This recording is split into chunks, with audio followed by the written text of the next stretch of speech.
Good morning, church. Good morning. It's so nice to see you, Justin, and so many of you. Uh, can I ask those who've coming here for the very first time? Can I ask you to stand? We all want to see you. Welcome. Welcome to Germinate. Praise the Lord. I release a blessing over you. Blessing, I will bless you. Multiplying, I will multiply you, says the Lord. All right? And wherever you go, I pray that whatever you touch will prosper. Amen? Okay? So, please be seated. If you would like to, do journey with us. As ma'am said, journeying with the right group, journeying with the right mentors. You know, it elevates you and there is exponential growth in journeying. All right? So that is something that we need to make an effort, as ma'am was sharing. All right? So, yeah. So last week was very special. Last week was very special. Before that, I don't know if all of you know, sir is in Hyderabad. And he has gone for a preaching assignment. And probably he's preaching at the same time I am right now. So yeah, so that's where he is. And I want to welcome a very special family. That is Pastor Ajit. And Pastor Ajit Rajan is Pastor Sujit's brother and his lovely wife, Feba Elizabeth Ajit. And we have the beautiful daughter, Ziva. Hi. This is Ziva. So they are pastoring a church in UK, and it's so nice to have them. And as a family, we are so glad to have you here. All right. Yeah, I was telling you, last week was very special for the boys. Did you guys have a nice time? Justin, Laren, you guys missed.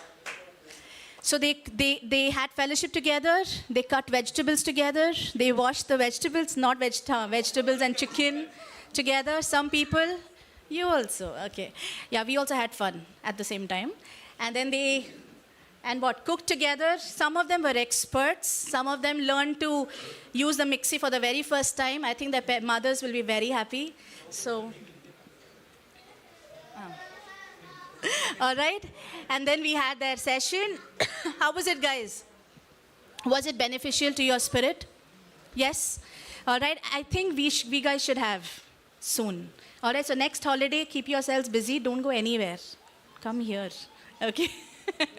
All right. So we'll plan it out whenever you guys are free and the best time for it. All right. So I'm super excited today to share God's word. This is something that I've been meditating on for a month now. And I'm excited. All right? And the word that you shared today was like is the highlight of my word that I'm going to share, the word that I received. Mera pani hai in the bag. Just bring that. All right. The topic for today is Spirit of Revelation. All right. Nothing works without faith. We walk by faith and not by sight. All right. So, all of you are very familiar with this statement. We walk by faith and not by sight. All right. There's another verse in the Bible which says, with God, all things are possible. Without faith, it is impossible to please God. Without faith, it is impossible to please God. In fact, without faith, there's nothing that you can do in this world to actually fulfill your destiny. All right? Without faith, it's not possible. So many believers think that we have a faith problem. Exactly like the disciples. In the Gospel of Luke, it records, they pray and ask God, Lord, increase my faith. But actually, there is not a faith problem, there is an image problem. Okay? And that is what we're going to see today. There is an image problem. So even after our new birth in Christ, many Christians still have an image of inferiority and shortage. And this entered mankind, the same thing, the shortage. You always feel that you're short of something. You always feel that you're not good enough. You always feel that only if I had this skill like the other person, only if I could grasp things like sir. Okay, so you know, you always feel that there is a shortage. And this entered mankind when Adam and Eve fell in the Garden of Eden. All right, it's pretty common. That's where it started, it entered. All right, some say that, some have this idea that I should live in poverty because that makes me look humble. All right, it's just a misconception. All right, so let's go to Hebrews 11 verse 6. It says, without faith, it is impossible to please him. And the next part of the verse is something that most of us miss. All right? For he that comes to God must believe that he is, and that he is the rewarder of them that diligently seek him. He is a rewarder. All right? There's a chair free. Alan? There's a chair free here. Okay? All right. So without faith, it is impossible to please God. But then if you have faith and you go to God, come in faith, he is the rewarder of those who diligently seek him. Okay? So sense of unworthiness or sin, in other words, sin consciousness. You're always worried whether you'll fall into sin. Sin consciousness will not allow you to think like this verse says. In other words, it will not allow you to receive big from God. And Satan knows that it takes a revelation to go beyond this wall of thought, not information. He knows that if you get a revelation of who you are in Christ and not information, you will get beyond this wall of thought, this barrier that makes you think that, God is not a rewarder. All right. So Revelations 19:16 says, so let me tell you who you are. What does the word of God say you are? Okay, Revelation 19:16 says, on his robe and on his thigh, he has a name written, King of Kings and Lord of Lords. So who is the king? Jesus. Who is the Lord? So who are the kings? Us. Who are the lords? Us. Okay? So God calls us kings. We as believers must know and walk in the revelation of our royalty in Christ. All right? So when I talk about royalty, we are talking about you and I. We are royalty. That's who we are. All right? So if we are the members of royalty, do you feel like one? You might tell me, but I just don't feel it. I just don't feel like royalty. I'm scared. I'm broke. I don't feel royal at all. But I am not going to talk about something that you feel, but something that needs to be received by faith. Okay, it's exactly like salvation. How did you get saved? Was it by somebody gave you an information and you just decided? It was a revelation that came to you and that transformed you inside out. All right? And even this identity that you need to know that you are a part of a royal family, you are the member of a royal family, and you are royalty, has to come from Jesus, has to come from a revelation from the Word of God. So the Word of God says that we are designed to rule, reign, and decree. Okay? We are designed to, can you say that with me? What are we designed for? Rule, reign, and to decree. Okay? So if you are royal, did you find yourself with an agenda? Who has the habit of writing a to-do list and you have a task in the front and you make the agenda, you have people around you to do the job and you get a team together and get the work done. Have you felt like that in your college, in your job? Yeah? So this is just a royal nature of yours which is coming out. Okay? So you can't change it. This is who you are. This is how you were made. Okay? To rule, to reign, and to decree. Can we say that again? To rule, to reign, and to decree. All right? So, So each of us is created by design to have a dominion mindset. Now, when I say dominion mindset, it's not domination. All right? Recently, my kids watched a movie on Snow White, the new one. And the first song that is played, it's a beautiful song. It says, allow good things to grow.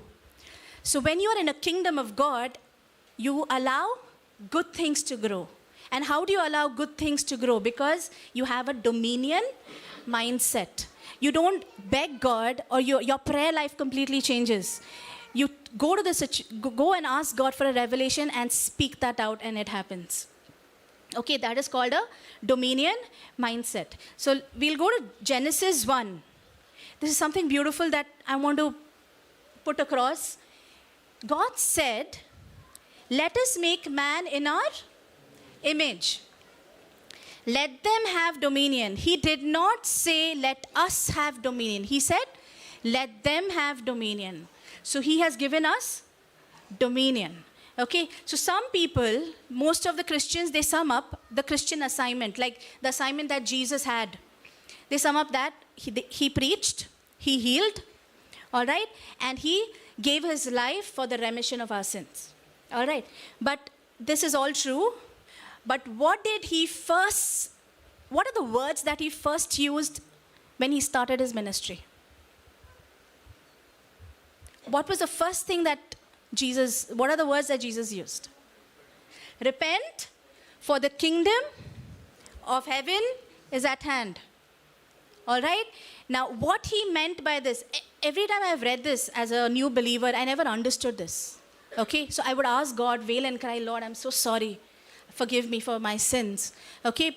But recently I have understood, a few years back, I understood that what Jesus is trying to tell in this particular passage is repent for not having a kingdom mindset.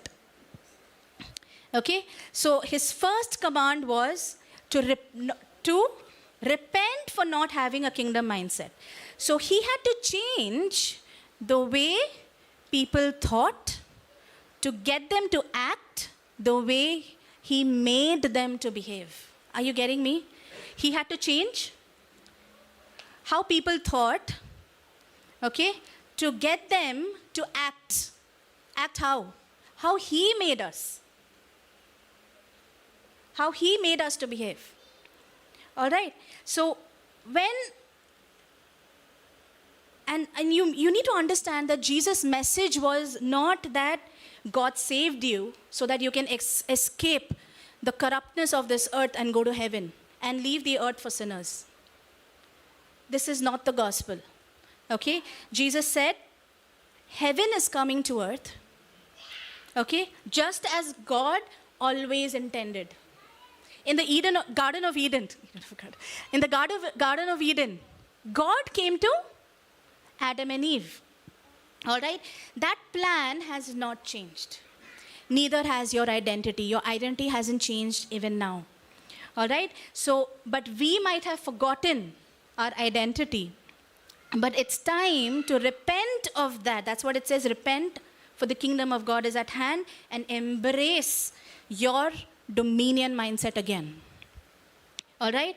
So, Jesus says in the New Testament, you are my co-workers. You are my joint heirs, joint rulers. All right? And Ephesians 5:1, it goes on to say, therefore, be imitators of God. Copy him. Follow him. As well-beloved children, imitate their father. When you have children, you will understand this. Okay? There are some things, behavior of mine, especially when the kids are below 5, they just copy you. And you realize, oh, I sound like that. Oh, I don't want to sound like that. You know, where are they getting that from? And then when I see inside me, I understand, okay, this is how I am. And they're getting it from me, good or bad, both sides. Okay? So Jesus is telling, imitate him like the way children imitate their parents. Okay? So his kingdom is a kingdom of kings. It's you and me. All right? We have the mind of Christ. 1 Corinthians. Have you come across this verse? We have the mind of Christ. You don't have an anxious mind. Stop declaring that. You have a mind of Christ. And which is the dominion mindset. All right? So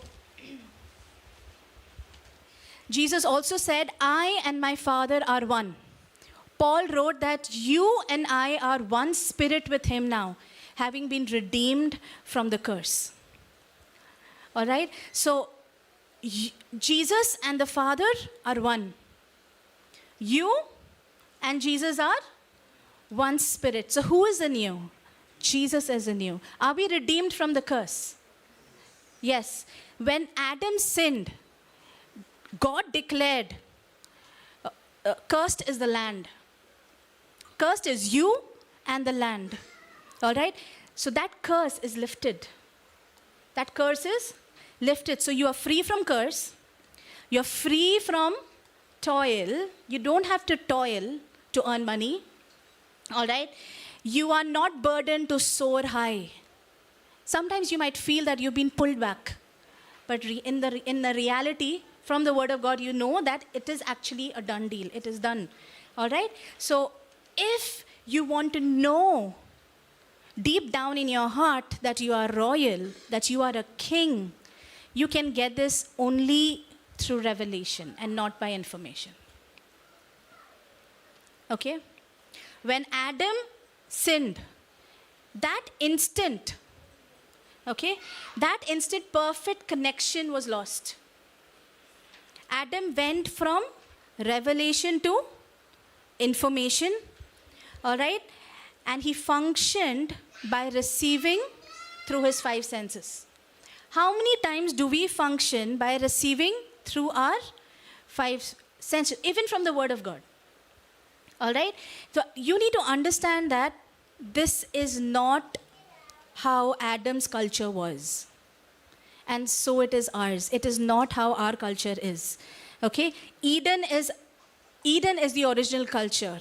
We are created to be in Eden, where everything is provided, where everything is available.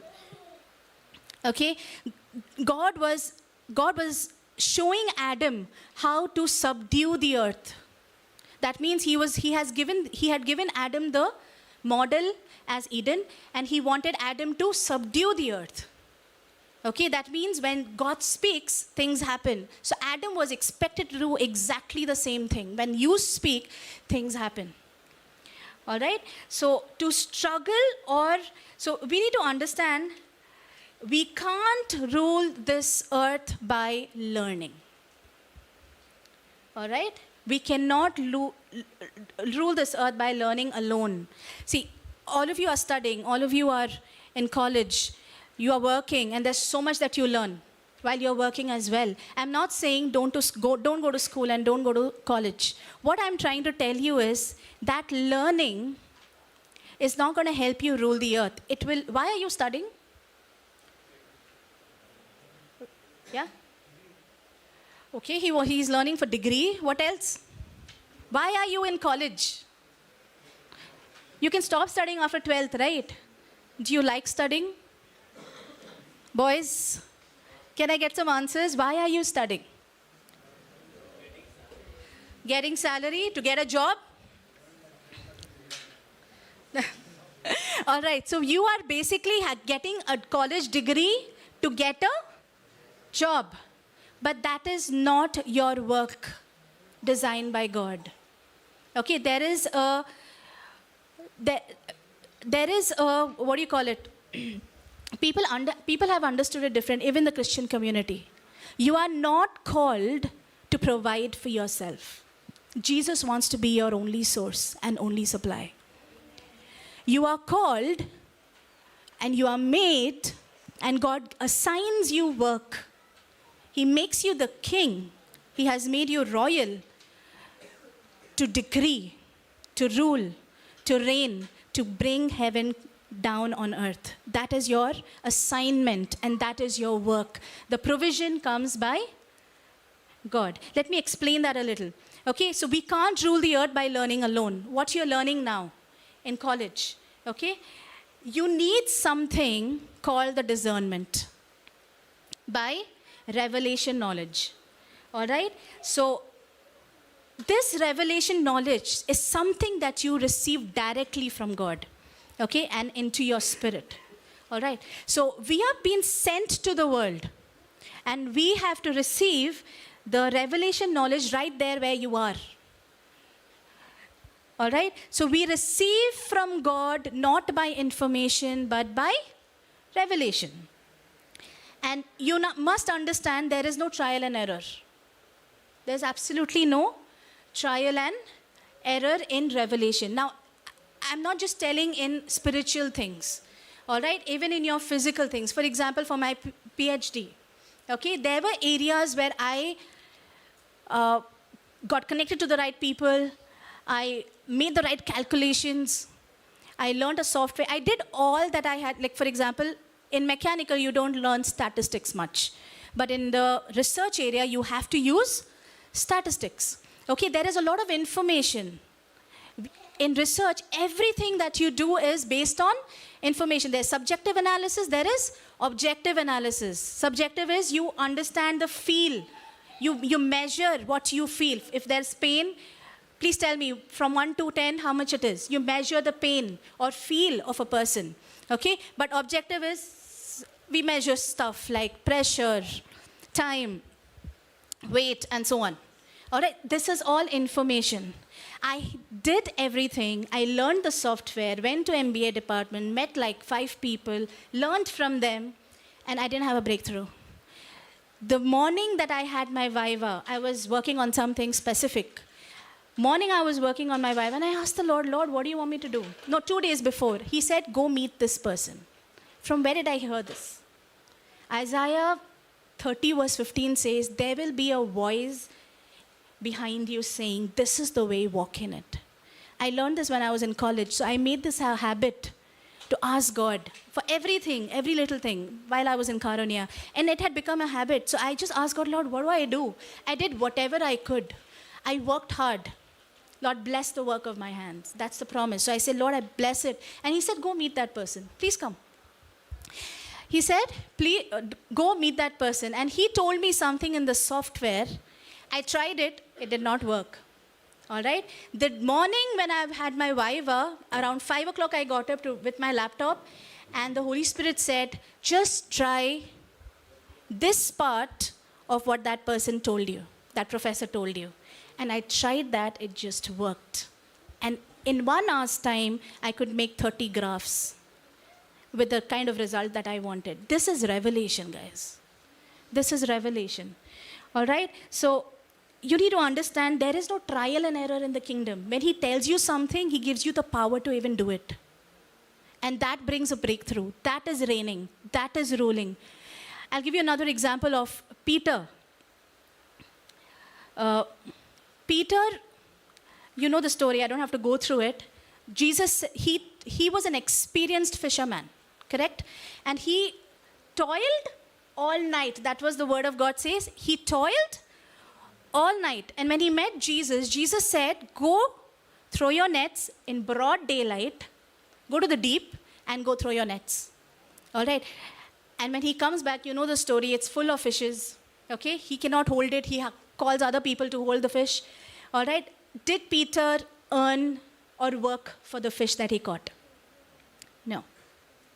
All right? Was it sufficient for his family? Was it sufficient for his friend's family? It was inexhaustible supply for the complete community. That's what God is calling you for. Not just to do a degree and get a job and rise in 3 years or 5 years. That's not what God wants. God has a plan for your life to subdue the earth. Okay? So,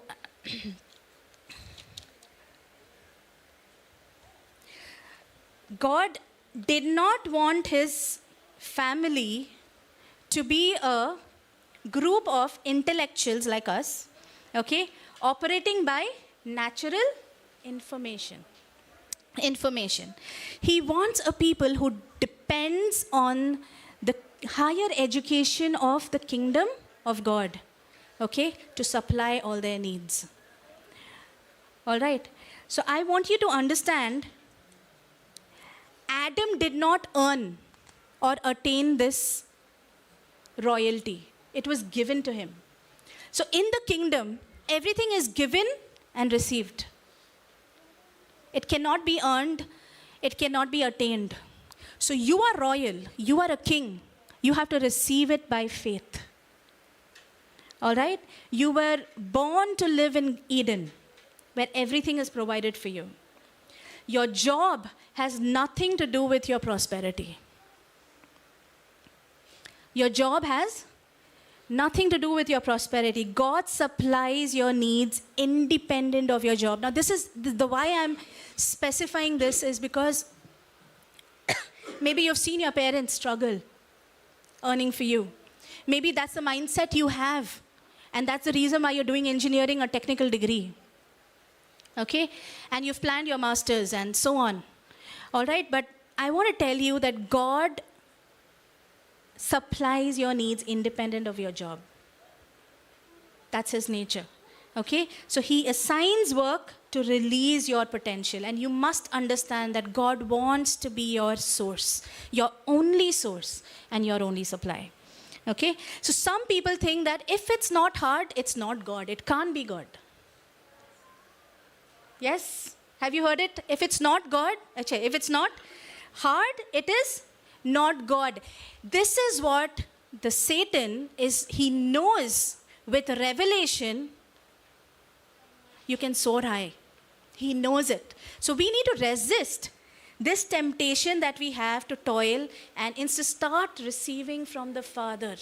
It's just by grace through faith. Okay? So, but you need to understand the ground is still cursed. When Adam sinned, we were cursed as well as the ground was cursed. Now, but we got redeemed, but the ground is still cursed. That's why you see weeds growing so easily. All right? So now it is our duty, okay, to, it is our duty to be like God. Have you read a verse in the Bible which says, you are gods? I think Sir has also preached on this. You are gods. People get offended when you say that. But he is the King of kings and he is the Lord of lords. He has made you just like him. Okay? So when you start to live by this revelation, God can flow through you. All right? He can't flow through a person who doesn't have a renewed mind. So if this is not settling with you, that you are royal, that you are actually a king, that you are worthy, you have to go to Jesus and ask him for the revelation to break that thought, because it is not according to the word of God. That is not true. All right? So toil will get you nowhere with God. But when you meditate on God's word concerning provision, your doors of abundant supply will increase. It might be right there in your job, in the midst of your assignment. So Justin, wherever you are, you will earn more for yourself, not just for yourself, but for your entire community. That is the design that God has. And there will be influence. Okay? Genesis 12 to Abraham, and God said, what is the promise that God gave to Abraham? I will bless you. Okay, did he say that, work hard, only then I'll bless you. Toil as much as you can, only then I'll bless you. No, that's not what God said. I will bless you. I will prosper you. Okay, so this line that I'm going to say right now may be very uncomfortable for you to hear, but I want you to understand the reason why I'm talking about toiling and abundance. They are two different things and it can't go together. All right, you have to receive it by faith. All right, so without wealth, your royalty is in question. So if you think like this, you don't really believe that you're royal. or if you're in a condition where you are in lack, you have to go back to God. Try to understand which part you didn't understand, which part you have misunderstood, and grasp what is exactly there in the Word of God. Okay? So wealth is a part of your royalty. Don't hide from it. Don't say that it's humble, that, oh, I don't want too much money, it'll spoil me. Okay? Wealth is a part of your royal identity, and you must be bold and courageous to believing God, in believing God for it. All right. So we are called to be kings. The verse, can we go to the previous one? Yeah, next. Just shall live by faith. We are saved by grace through faith. And that, yeah, baby. Just a second. Yeah, Akanshanti will take it. All right, it's a gift of God and not a works. All right, so we must understand that the king speaks. Now, how do you, okay, you know that you're a king, but how do you decree? How do you reign? How do you rule? The next thing that I want to tell you is the king, he speaks. In Ecclesiastes, can we go to the next slide? Ecclesiastes, it says, where the word of a king is, there is power. All right, so when the king speaks, there is power. You as a believer, you can speak out of your spirit. All right, and when you speak, what does a king do when he speaks? Be done with his head. Does he go find out, is it done? No, he knows his word has power and it will be done. So when you receive something in your spirit, you will automatically speak. Sometimes you have to make yourself or practice to speak. And when you speak, it will be done. All right? So, king, but how can you do that? You must understand that there are two things to it. All right? So, first thing is, the word of a king, there is power. And the next verse, 1 Peter 1:23 says, you have been born again. Are you born again? Yeah, the reason why you say that Jesus is your Lord, that shows that you are born again. All right? Not of corruptible seed, but incorruptible, through the word of God, which lives and abides forever. Okay? So, in your royal, when you have a royal identity, when you are born again, okay, we are joint heirs with Christ. All right, we are Abraham's seed. So Jesus is the firstborn, and that's why he operates the way he operates. We are joint heirs. All right, we are born again. We are Abraham's seed and heirs according to his promise. So your royal identity will turn mourning into joy. All right? Suffering into salvation. No matter what suffering it is, God has not called you to suffer. Jesus suffered so that you can be free. All right? Into salvation. Failure into success. You're called to solve problems. So when you go to the college, when you go to your work and you find that there is everything is overwhelming, you're in the right place. That's exactly where God wants you to be. All right? So your inheritance, but you need to understand that your royal identity is not changing at all. Whether you sin or you don't sin, or whether you feel far away from him or you don't feel royal, you don't feel like a king, your identity doesn't change. But your inheritance, that is the royal inheritance, manifests in proportion to the self-image you embrace. What is the self-image that you are embracing by faith? It is in proportion. The reason why you don't see a breakthrough right now in any area of your life which is coming to your mind right now is because it will manifest only to the proportion of what you believe about yourself. Are you willing to take God's word as it is and believe it and speak it out by faith? as a man thinks. Can we put that verse? Proverbs 23:7. As a man thinks in his heart, so he is. It's not there? Okay. It is taken from Proverbs 23:7. Paul says we are changing into the same image as Jesus. So what is your goal? Your goal is to be like Jesus. Your goal is to be like Jesus. Whatever Jesus did, you will do far more greater than what Jesus did. That's what John says in the book of John. All right? So your image cannot be compromised from the background that you come from or the struggles that you're going through. It only depends on one thing, and that is believing and receiving by faith. Okay? So what we need to do is take ownership of our identity. All right? So now when I think about a king, you are a king, first thing. Secondly, the king speaks. The king has a domain. All right? The word of God says, you have been given the earth. Earth is our domain. And no king feels inferior in their kingdom. There is no reason for you to feel inferior because that's not who you are. All right? So you are royal.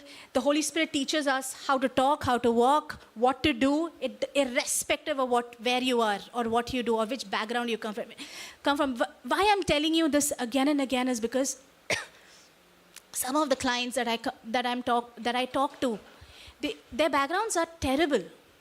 They have nobody. They have no family. They're just alone.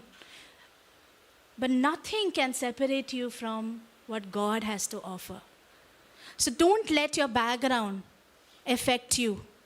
All right? Let the word of God affect you and just receive it by revelation in your spirit and walk in that. And like Peter, not just he was blessed, but his whole community was blessed. And that will change your background.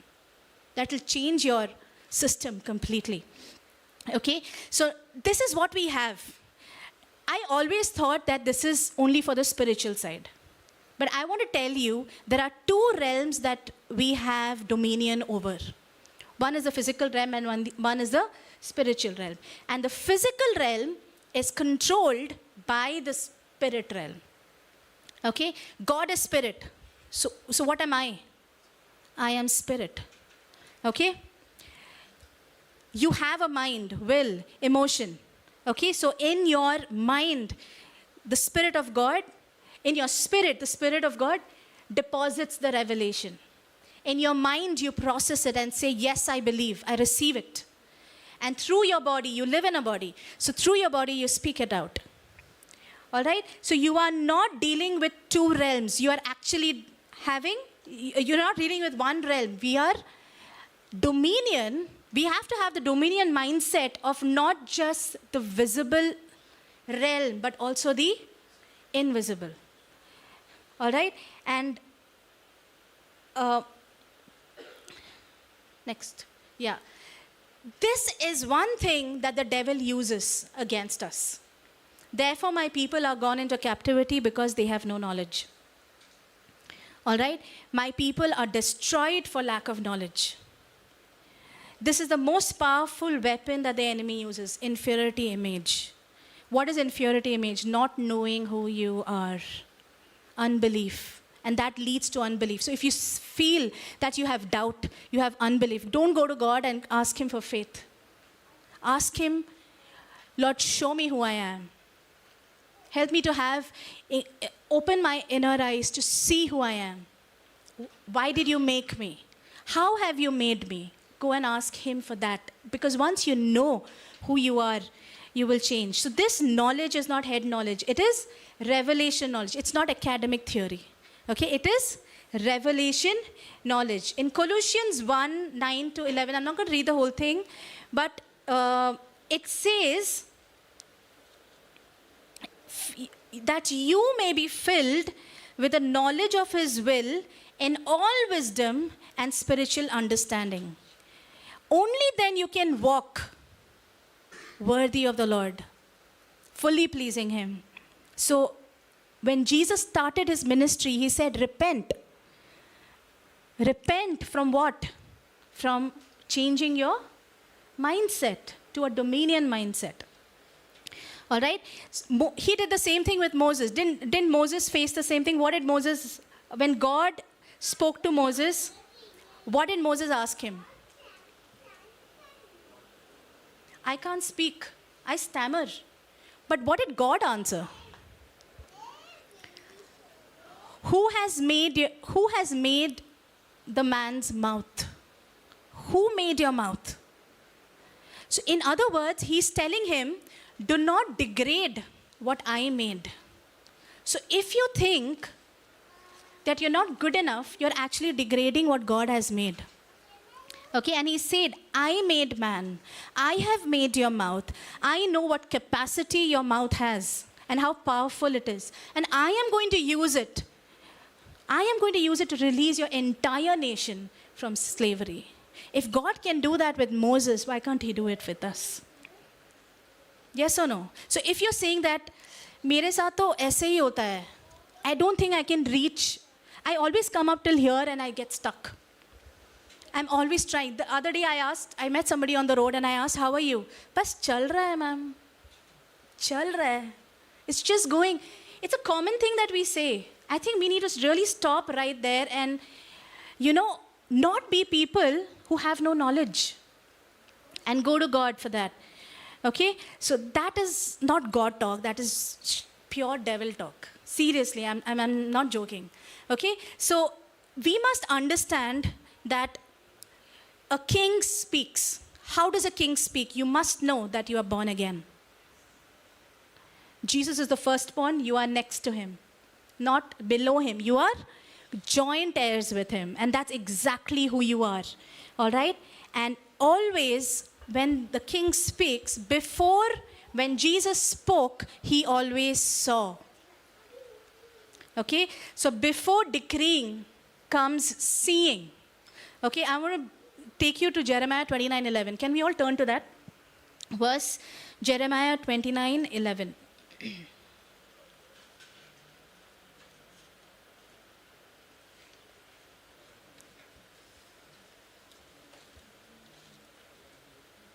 Yeah, can someone read that loud? You're very soft. Someone else.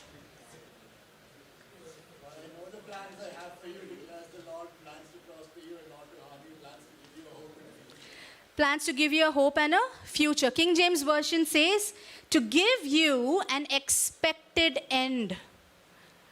What are the plans that God has for you?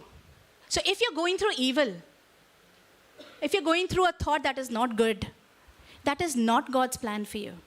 Okay? To give you an expected end. What are you expecting? When the kids were small and they would run out we were in the quarters that time, and if Alia would run out, and if I'm busy in the kitchen, I notice that she's going down, I'll be filled with fear. Kya pata yaar, gir jayegi, gir jayegi, gir jayegi. I had that. And I asked, in my quiet time, and I asked the Lord, being a mother is really stressful. And the Holy Spirit told me about this verse. What are you expecting? Are you expecting her to fall? Are you expecting Psalm 91, that I am there to protect her? That no weapon formed against her will prosper. So yes, I still continue to run to her when I knew that she's going down the steps. But I would declare no weapon formed against her will prosper. You have charged angels to protect her. And she is protected. Nothing less, nothing more. All right? And there was such a shalom in my heart. This comes from revelation, where you replace evil to good. And it is in your hands. You can't beg God for it, because He has given you the dominion. He has made everything available to you. All right? So, everything you must... So, what are you expecting about your life? Are you expecting you'll get a good job, or jo bhi job college mein milega, it's okay? No, have a plan. What's your dream job? Where do you want to work? What is the assignment that God is giving you? Ask God, where do you want me to work, Lord? Google? Why not? a company which is making an impact in the society, which is so dear to your heart? Why not? All right? So what are you expecting? You will get whatever you expect because it is in your hand. It's not in God's hand. All right? And we need to understand that everything was created twice. First in the spiritual realm, then in the physical realm. Okay? The answer is everything is in God. Everything comes from God. When He speaks, He manifests them into existence. All right? We operate in the very same way. Not from the outside in, but from inside out. Okay? So that's why the Word of God says, the kingdom of God is within you. All right? So we speak forth and the kingdom manifests. All right? So many people have this saying, okay, and they say that God made the world out of nothing. Do you believe that? Did He make world out of nothing? I would say it's incorrect. He made the world out of the invisible, out of what was invisible. All right? God created the world out of the invisible substance called faith. Hebrews 11 verse 1. Okay? Now faith is the substance of things hoped for, something that you can hold. So when you get the revelation knowledge from the Lord, it is like holding something in your hand. You can't just miss it. Other people will not be able to see it, but you can see it. You can see your blessing. You can see your job. You can see a breakthrough in your family. You can see it. Okay, so because that's how it works. He saw it in the eternal realm and He spoke it into existence. So I want to ask you, are you living above the line or below the line? Above the line is you're dealing with eternity. Below the line is you are stuck with the enemy. Okay, why do I say that? You're stuck under his grip of having lack of knowledge. All right, stuck in inferiority. If you have inferiority image, that's not the image that you are created in. You're stuck there. Okay, confined to what you see, hear, feel, understand. All right, so we need to understand that living below the line is guesswork, uncertainty. It's trial and error. But living above the line, you're on the point. It's always a bullseye. For Peter, it was a bullseye, not just for himself, but for everyone. Okay, so and I want to tell you that living below the line with toil, with confusion, all right, with sweat, with hopelessness, with exertion. Do you feel exerted? I used to feel that when I had Alia Nadaya. I learned how to grow out of it. There was a statement that I used to always make, मेरे पास time नहीं है, मेरे पास time नहीं है, मेरे पास time नहीं है. One day, sir told me, if you keep saying मेरे पास time नहीं है, unconsciously, I'm doing all the work, but I'm saying मेरे पास time नहीं है, but I've done everything. I've made a list, I've done it. He's like, you will never be able to find time if you keep saying मेरे पास time नहीं है. Okay? So, if you're living a toiling lifestyle, there is nothing royal about it. Okay? And if the kingdom is not being manifested in your life, I'm sorry to tell you, either you don't know things or you have a wrong understanding of your royalty. We need to set that right instead of begging God for faith. Okay? So if this is the case, I want you to understand that all the time, if we are living below the line, the Word of God becomes theology, not a life-changing revelation. Okay? So you are called to reign, you're called to rule, you're called to reign, and you're called to decree. How do you decree? You need to know who you are. You need to see the invisible and call it out from the invisible realm to the... All right? Okay? So we must understand that faith alone doesn't work. Sometimes what happens is, we read the Bible, we know what it is, we know declarations are required, and we declare. We do it, no, what I mean to say is it's in our head. I believe it, but I don't say it out. So when you're not able to do that, go back to God. Ask God to deposit in your spirit the revelation. Because faith and speaking out, the word, work together. That's why the word of God says, Hebrews 10:23, let us hold fast to the confession of our hope without wavering, for he who promised is faithful. In the beginning, you will not even notice a movement, but it is settled in your heart. Others can't see it. Others can't understand you. But when you keep doing it, the word of God says, give, it will come back to you. You give your time to God and you give yourself to Jesus and ask him to show you the revelation. It will only increase, pressed down, shaken together and running over. All right, so when that happens, the momentum increases. And then people will be able to see and follow what you have. Okay? Gideon did that. He saw. And he became the leader of a successful army. Okay? Paul worked with the Holy Spirit. Because of this revelation that God gave him, he had the ministry that he went for his ministry. There are so many instances in the New Testament where it says, now go here.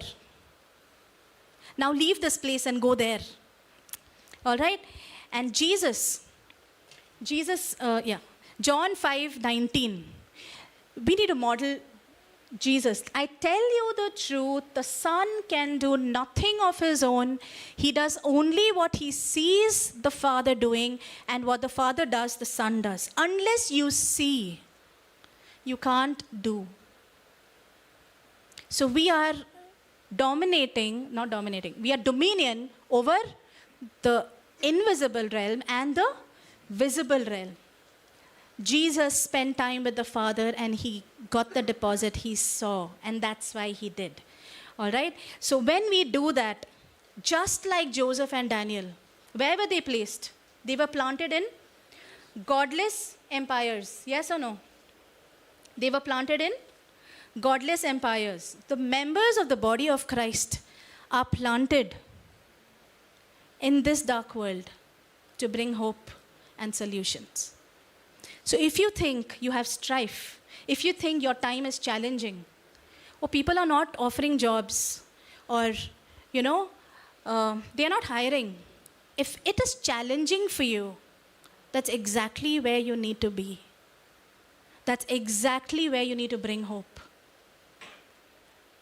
So stop complaining like Joseph and Daniel. And let me tell you, Pharaoh and Nebuchadnezzar, they never noticed or asked about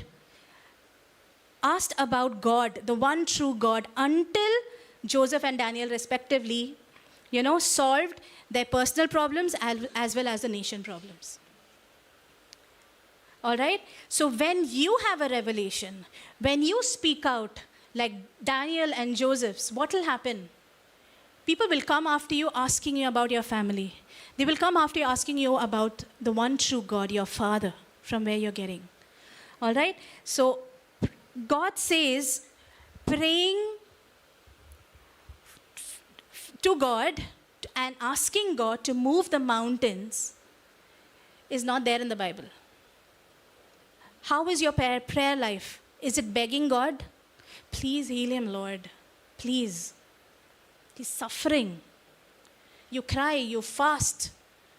Nothing will happen because the understanding is not there. Okay? So, but the word of God says, speak to the mountain. Speak to the mountain. And it will be done. All right?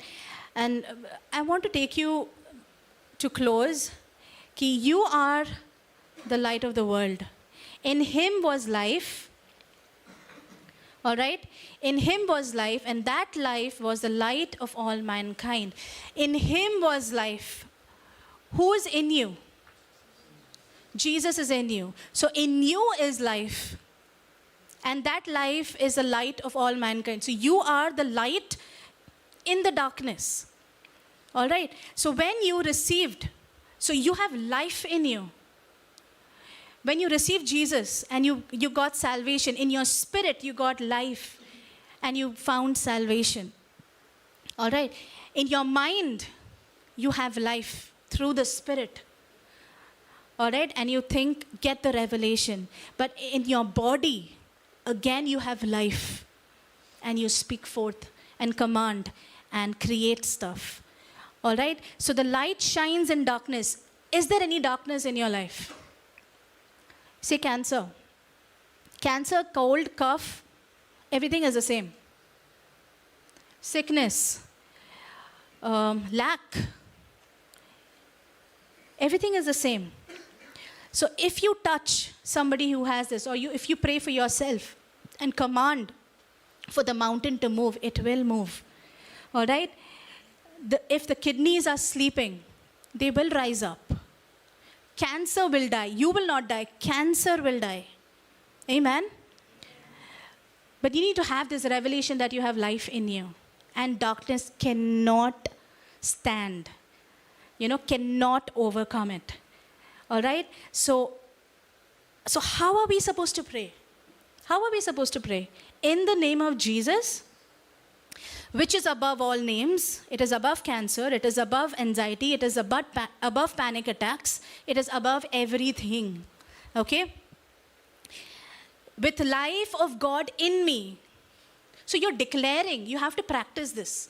Or the life of God in me, I take the authority, in the name of Jesus that is given to me. And I speak to the cancer die.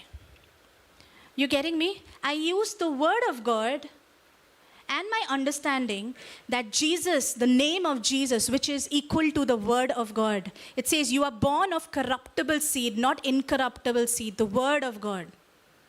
You conquer through the word of God. Okay? That word in your life brings life. So you are life contagious. You're not sickness contagious. So next time when you cough and say, don't come near me, I think we should start using different words and eventually things will change. All right? So I want you to, I invite you now. Do you want to receive this kind of revelation? Do you want to know that you are royalty, that you are a king and you can operate like this?